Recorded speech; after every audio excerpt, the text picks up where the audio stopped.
This is gonna be a long series. Hi, Jasmine Crochetery Runner here. Hello. Today I'm going to start a long series on my channel. I'm gonna fix my hair a little bit first, make it not look so messy. Although I don't think that's gonna be plausible today. Good enough. This is a series I probably should have started a long time ago of doing crochet patterns that I've purchased and never actually made. Or I started to do it and then I never did for some reason complete it, or it got lost in a work in progress bin and it never actually got done. We're gonna try this as a way of actually like doing some of these things, because a lot of the patterns that I purchased I intended to use them for markets, so I'm gonna try to actually get some of these done. And the first one I have, if you can't tell by the thumbnail items a little bit, is a Snorlax from Pokemon. I try to make Pokemons. I get a lot of like requests for Snorlaxes specifically, so I bought this in pattern with the intention of making them for markets, and then I never did. I have a loose head somewhere. I know I did a head and then I stopped because why? I don't know. Just didn't feel like doing all the color changes at the moment. It got lost somewhere. Where is it? Somewhere in a bin or on the floor over there with the rest of my decapitated plushies. This pattern specifically I'm reading is by Little Crochet Things. It is a decently sized plushie by the looks of it, so I know Snorlax is a big one, as you can tell by the thumbnail. And I have my little old, if you remember, handy dandy whiteboard. Yes, because even though these are backwards to you, they make perfect sense to me. So I'm going to write them on 3 factors right here. How easy it is to make, or if I have the attention span to do it in one sitting, I would consider easy. Because if I have to break it up and do it in multiple settings, then that's not so good. Will I actually use this for markets? Like, what is the likelihood of me correctly doing these for markets, mass producing these, if you will? And then the third little bracket I have down here is time. How long it took, roughly, on a scale of 1 to 10 for all of them, to see the effectiveness of the pattern, of will I do it again? And then by the end of it, I will answer the age-old recommendation, if I recommend this pattern to be used by any of you guys that see this pattern and think, oh, I think it looks kind of cool. So that's kind of fun. I do have the parts, or the majority of the parts here already, so I get to film the first chunk of the video the same time as I'm filming the intro, which usually is never the case. But I do have the pieces. The first thing I made was the body, and here's the little head, and then the giant body. Now, I know he's not looking at you, he's looking that way. I don't know if Snorlax is a he or if it's a she. They looking this way, but their body is this way. So for some reason the stomach is nice and centered. For the most part, it's nice and centered here in the middle, but the head goes like that. And if I put the face straight, then the stomach go like that. So either way, he's like kind of not correct. Like the face definitely would need to be a few stitches over to be centered. Like this part should definitely be in the white zone over here. That's just how the pattern is. I don't know if it's like my gauge or the way I color change different from the way they color change, but their picture is straight, mine is not. And they use their blush on the cheeks, so it's like, I feel like even if I do have little blush cheeks, even if I were to like put these here, it's not going to take away from the fact that his face is just not centered whatsoever. So I don't know what happened here. I don't like it. I tried looking up pictures of Snorlax just on Google, because I'm like, maybe there's like an object that they're like known to hold and I can put it in this arm to make it look like he's looking at it.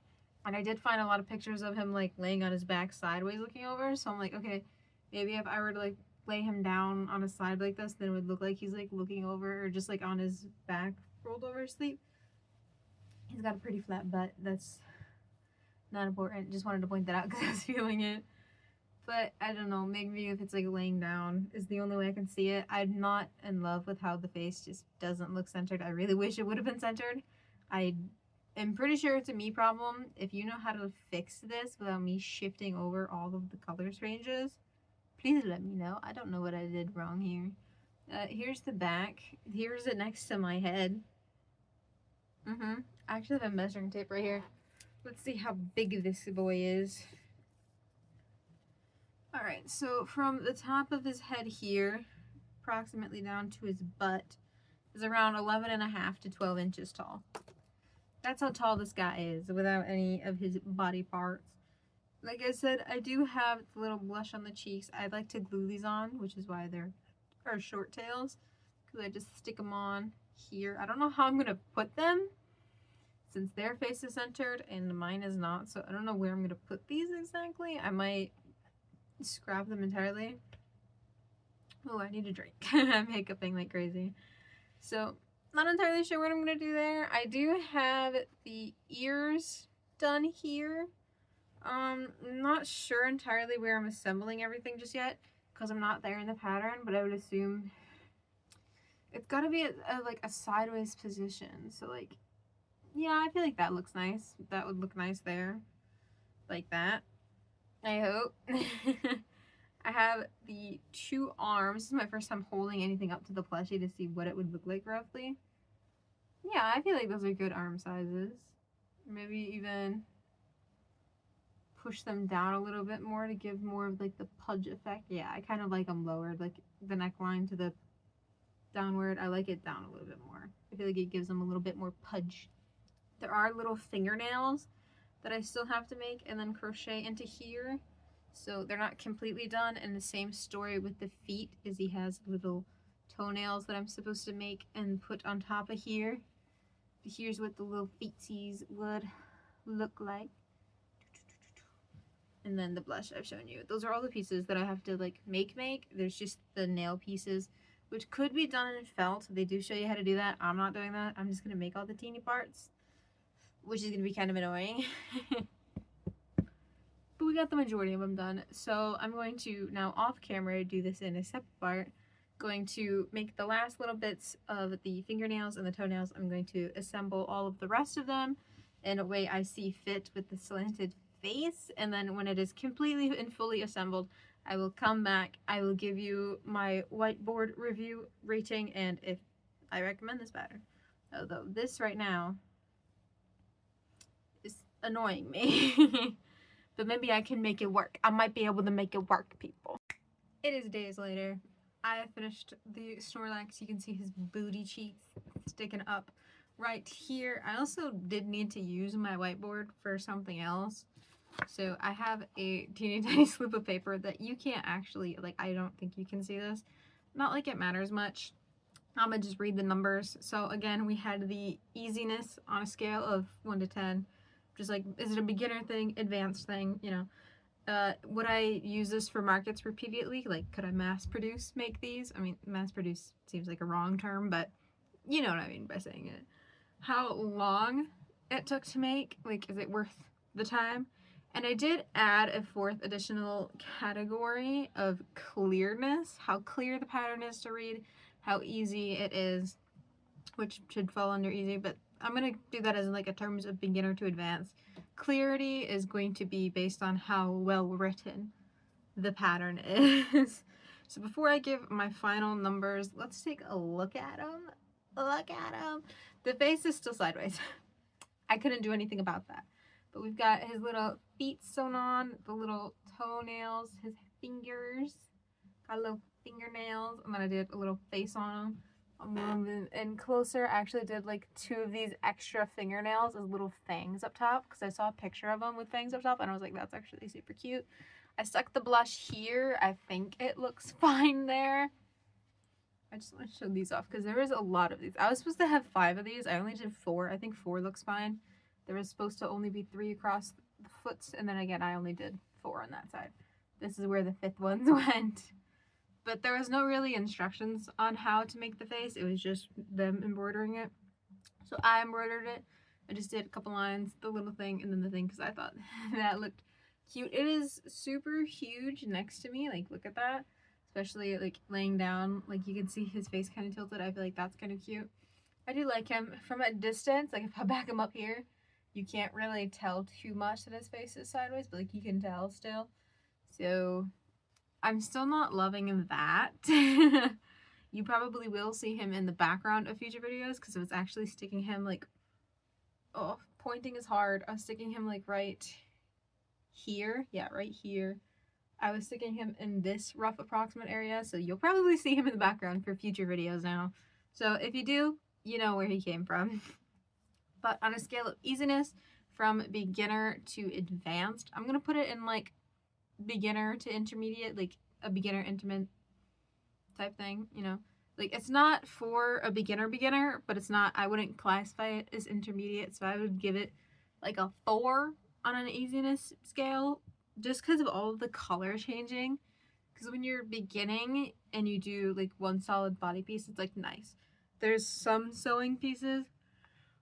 Oh, it's the morning, which isn't bad, but all of the color changing started pretty soon off the head and then continued for so long to try to get like clean, sharp edges and a non-tilted face isn't so easy for a beginner.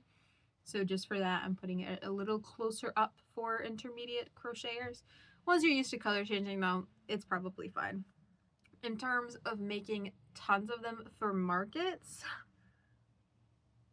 I'm gonna put it low on the scale. I'm gonna give it like a 3, maybe 3.5 out of 10, just because of how long it does take. And with this much color changing, it does take a lot of time, and timing crochet pieces to sell them is really the essential.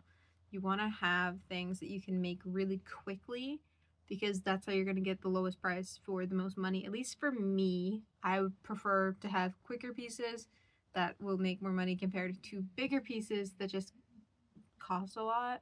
Like realistically, this took me a while to make, which is where time comes into play. So for time, I'm going to give it a 6 out of 10. If you're making it for yourself, or if you're making it for a gift or for a collection, I think it's a pretty great idea. If you're making it for markets, I wouldn't suggest blanket yarn, first of all. I would try to stick to acrylic because acrylic would probably be right here, which would be smaller and a bit easier, I would say. I gotta yawn again. Just because then it would bring down the cost of yarn by a lot. Usually supply cost of yarn isn't too much in my experience. I think usually I charge for yarn like $2-3 at most, because usually you can downgrade it a lot by the amount of quantity that you can make with it. But this would take a lot. They took almost the entire brand new ball of blue that I had and about half of the cream, so that would make the price pretty high considering Bernat blanket is like, what is it, $11.99, so like $12 for a ball. So it's like there's already almost $12 in the blue and then $10 in the cream, maybe, not to mention there's a little bit of brown, a little bit of white, and a little bit of pink you would also have to account for, as well as the black stuffing, you know. It would add up to be a good amount in supply cost already, and at I think it took me like 4 or 5 hours maybe to make all of the pieces, probably a little more. 4 to 5 hours would be my minimum, and if you were to do an hour for minimum wage, so let's just say federally I believe it's $7 an hour. It varies by states, so if you were to say $7 an hour at 4 hours, you're looking at quite a pretty penny. I'm trying to do the math in my head. If you, what, 48 something dollars just already, plus probably 15 to 20 for yarn. So you're looking at $60 in cost, not to mention if you were to make that the lowest price. To be fair, that is kind of a steal. A homemade Pokemon for only 60 bucks. Pretty cool. But it is a little up there for my markets personally. I try to keep everything underneath $50. Even my bigger Pokemon plushies, I try to keep within $20-$30 just so they have a better chance of selling. So this would not work out for me at well in a market in terms of making it as a gift or keeping it in my background like I'm going to. It works pretty well. I'll probably make one in acrylic for a market and then only make one. And then when the one finally does sell, then I'll make a second one. But in terms of clarity for our last pattern, I'm going to give it like an 8.5. It's actually pretty clear throughout the entire pattern. I'm just giving it an 8.5 because I feel like for a full 10, it should be super completely beginner friendly, that anybody could read the pattern and understand.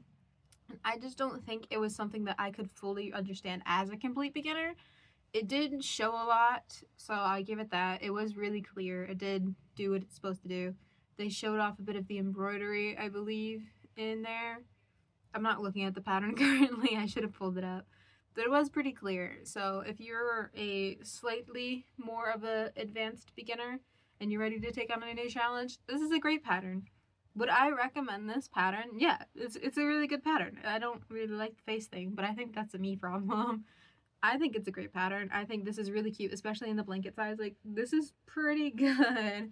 Even an acrylic, I think being there would still be really cute and really adorable. And if you're looking to only have one or two of these at a market for a table, or if you're doing a convention specifically, I think this would do pretty well, considering Snorlax is one of the more popular Pokemons, I've been told. Blah, blah, blah. I don't play Pokemon. I just make them. I think it would be pretty cool. So for trying the pattern that I've purchased and never actually made for the markets, I still gotta make one for markets because this obviously isn't going in my market bin. I'm keeping this. But that was all for episode 1 of patterns I've purchased and never actually done. I have a ton more that I can do. I also have a wish list full of patterns.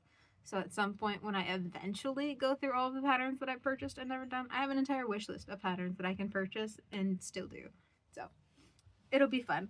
But that is all for Snorlax here. I have to get this video posted up like now because it's Sunday. So we'll see you all next week. Say bye, Snorlax.